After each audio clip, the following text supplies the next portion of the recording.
Oh, baby. How about it, everyone? Welcome into Chatterbox Bearcats, talking about another Cincinnati Bearcats win as the Cats improved to 7-0 on the season. The football season came and went. It seemed like every single one of these post-game shows, I came out here with a frown on my face. I was disgusted with what I sasaw. This is a thing of beauty. I have not had this much fun watching a Bearcats team in, I guess, since the last time they started 7-0, which was 2017, 2018.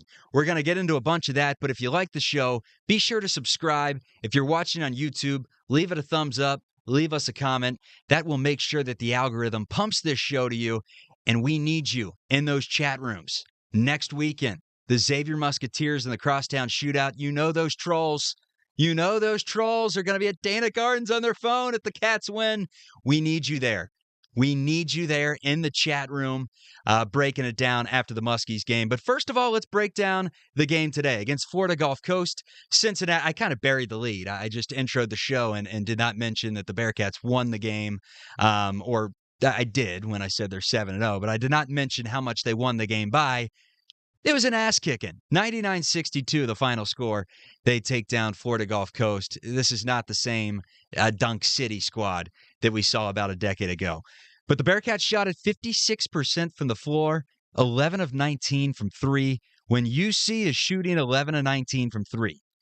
Similar numbers to what they did in that Georgia Tech game. And Georgia Tech, since that UC game, has beaten a ranked Mississippi State team and a ranked Duke team. So UC may have just taken down a decent team at Georgia Tech, and I think UC could take down a lot of very good teams this year if they continue to shoot 11 of 19 from three. Cats dominated the boards, and there was no question that they wouldn't dominate the boards when you saw the size advantage that they had. 46-23 in favor of the Bearcats. UC's running out a 6'11 power forward and a 7-foot center. They have size for days, and it makes me warm and fuzzy inside. Lakhin and Fredrick led the way with 19 points each. Dan Skillings went 1 of 7, but he did grab 12 rebounds. So the fact that the Cats are able to overcome Dan Skillings going just 1 of 7 from the floor and winning by 37 with no Simas Lukosius, who was out with soreness after being hit by a car. The good news is they did say that Simas will play in the Crosstown Shootout.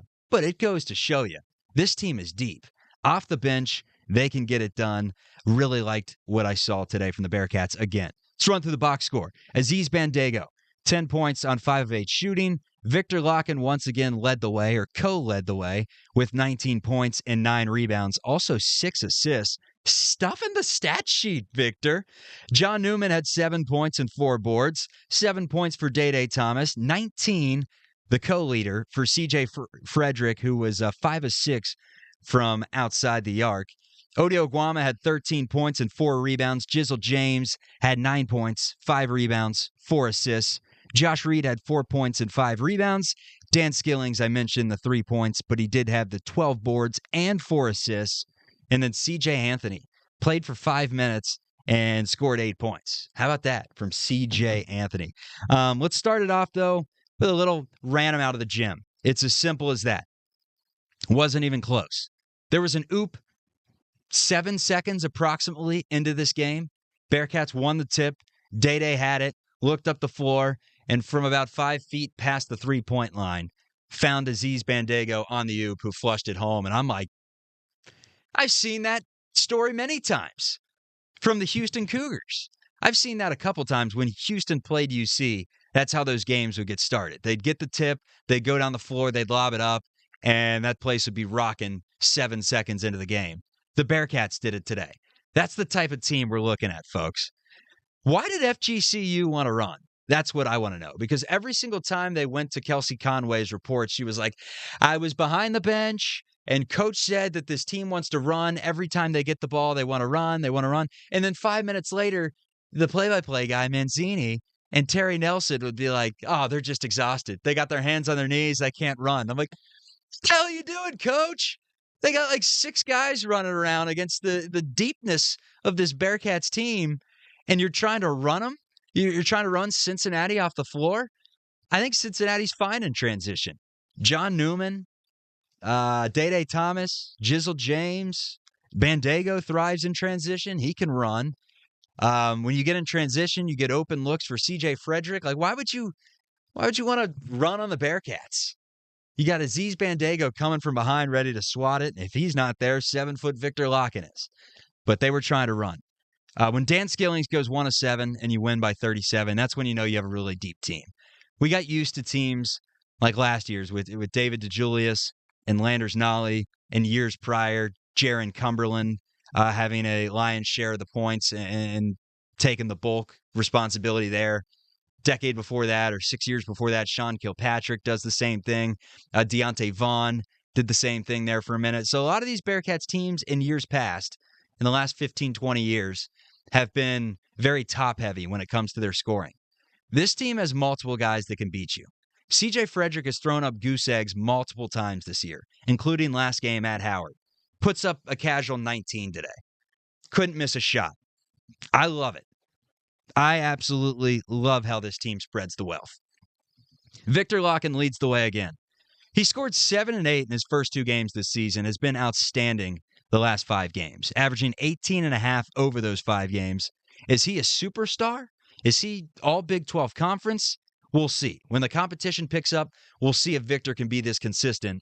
But right now, grabbing 9 boards to go along with his 19 today and dishing out 6 assists and once again hitting a 3-pointer on his only attempt, what can't Viktor Lakhin do? This guy's a hell of a player. Bandego being down low really changes this team. All of a sudden, we went from, God, we're going to get destroyed by Houston on the boards once again. It's going to be Oguama and Viktor Lakhin. We've seen this story. You add in just one 7-footer like Aziz, who can control the paint defensively and make sure that no one has a comfortable time going down the lane at any point in the game. That's a game changer. Just him standing there. And then the lob threat comes into play. He can run the floor. 10 points on the game once again today. His minutes are finally going up. He's at about 23. Averaged about 29 last year, so I'd expect him to keep gaining more and more minutes as the season goes on. But Bandego, man, I mean, he just changes this team a ton. And I hated how the Bearcats have been bullied the last 4 or 5 years, since Cronin left, really. That defensive philosophy that the Cats had, it was gone. It was a lot of run and gun. It was chucking up a ton of 3-pointers. When they did win games, they would have to, score 80 points and outscore some of these teams. They weren't grinding it out like they used to. And now they can score and they can grind you out defensively and beat you by 40 points. We love that. Bearcats are 7-0 on the season, folks. It's been a while. They've been in the spot many times in the last couple decades. But it's been a while since they got over the hump to 8-0. The last time they were 7-0 was Gary Clark's senior year in 17-18. They lost at Cintas Center on that 8th game. Get over the damn hump this time, folks. Get over the hump. Before that, when they were 7-0, they lost to Butler. You remember that game? Before that, they lost to New Mexico when they were 7-0. You got to go back to Kashmir Wright's senior year since the Cats team started off the year 8-0. It was that year that to go 7-0, Kashmir Wright actually hit that jumper against Alabama at the buzzer. I was in attendance. Great time. Electric at the old Fifth Third. And that was the last season that a Bearcats team, I think it was in 2012? That sounds about right. That 2012-13, I believe, since the Cats team has started 8-0. But I think this team should be ranked on Monday. And if you're listening to this podcast or watching this video after Monday and the Cats aren't ranked, then shame on you, AP poll. Shame on you, voters. This is a top 25 team. They're 7-0. They've beaten Georgia Tech. They survived a road game at Howard. Look, they haven't beaten great teams. We get it. It's the way they've won. It's the eye test. This is a top 25 team right now. They have no weaknesses. At least as of now, maybe we find out what their weaknesses are come conference play, but they can shoot. They have physical guards. They have quickness at the guard position. They have a big center that's 7 foot that can run the floor and defend. They got a big forward that's 6'11" that can stretch the floor, knock down threes, grab rebounds. They have a guy that comes off the bench that grabs 7-8 rebounds in his sleep in Dan Skillings. They have a coach that He's the next Bob Huggins, baby. I'm going to say it. We got a coach that's on the rise. One of the great young coaches in college basketball that Roy Williams advocates for, that a lot of North Carolina fans hope coaches their Tar Heels someday, and the Bearcats have them. What don't they have right now? A quality win. That's what they don't have, and hopefully they get that against Xavier as a ranked team. Maybe they're not ranked and just receiving votes in the AP poll, but regardless, they're going to be right there. Shout out Joe Lunardi, kind of. He doesn't have the Bearcats in the field, but he does have them as the first 4 out. It has been so long since we can look at those bracketology projections and actually believe that the Bearcats may be in the mix. They're in the mix right now. They're in the mix. Stack up a few decent non-conference wins in Xavier and Dayton, and you're going into the Big 12 looking at 500, getting you back to the NCAA tournament, and that could get you a decent seed, actually, with a 500 record in this year's Big 12. It's that good. I mean, damn, BYU's ranked. Kansas is ranked in the top 10. Houston's ranked in the top 10. The list goes on of teams that are stout in this league. No one seems to be horrible. UC's going to have their chances for quality wins. As of right now, they don't have them. Last point I wanted to get to, Jizzle James. Starting point guard? I think so. Hear ye, hear ye. By the end of this season, Jizzle James is going to be the Cincinnati Bearcats starting point guard. Is that the first starting point guard the Cats would have since, I think Adams Woods may have started some games in his freshman year, actually. But if not, it would probably be since Devin Downey or maybe Kashmir Wright. One of those 3 guys, I would say. But he's getting more minutes as Jizzle. 18 points, or 18 minutes today, I should say, as compared to Day-Day Thomas's 20 minutes.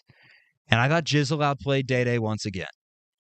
And if Jizzle wins the starting job, it's not because Day-Day isn't a very high-quality D1 basketball player. It's just because Jizzle's going to take it. Jizzle's good, man. He's got that little mid-range jumper that we saw on the baseline today. Strength to get through traffic and score in the paint. Lightning quick. 3-point shot leaves a lot to be desired, but we'll get there one step at a time. But Jizzle's good, man. 9 points, 5 boards, 4 assists for Jizzle today in those 18 minutes. Let's get him some more minutes. I'd love to see him be the starting point guard and think he will be the starting point guard by the time this season ends. Book it. Last thing, Xavier is up next. They're 4-4 on the season after losing at Cintas Center to Houston. They have a loss to Oakland. They're not great by any means as of now.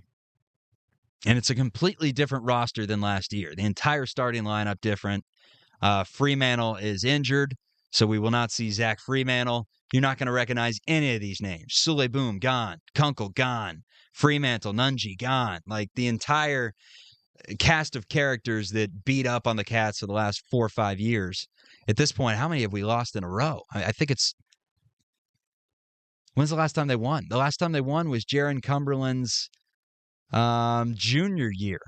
It was the first year of Fifth Third. It was the last time Cincinnati won a game. So since then, they've lost 2 at Fifth Third, and they've lost a couple at Cintas as well. So they've lost 4 in a row.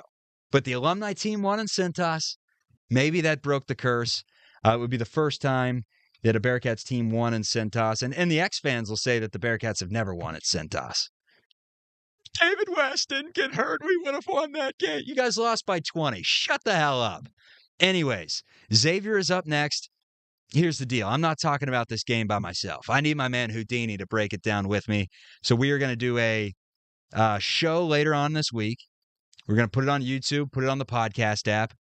It'll be 20 minutes of nothing but Xavier talk. Talk about the entire series as a whole. It's Xavier Hate Week. Give some predictions. See what the spread is. Bring up the spread. And just talk crosstown shootout.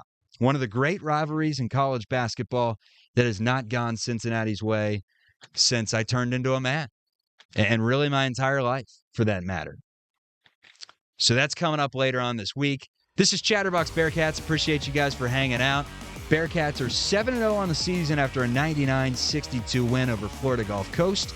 If you like the show, again, subscribe, give it the thumbs up, leave a comment on the podcast app. The 5-star reviews are I'm thankful for them. That's a great Christmas present to your man.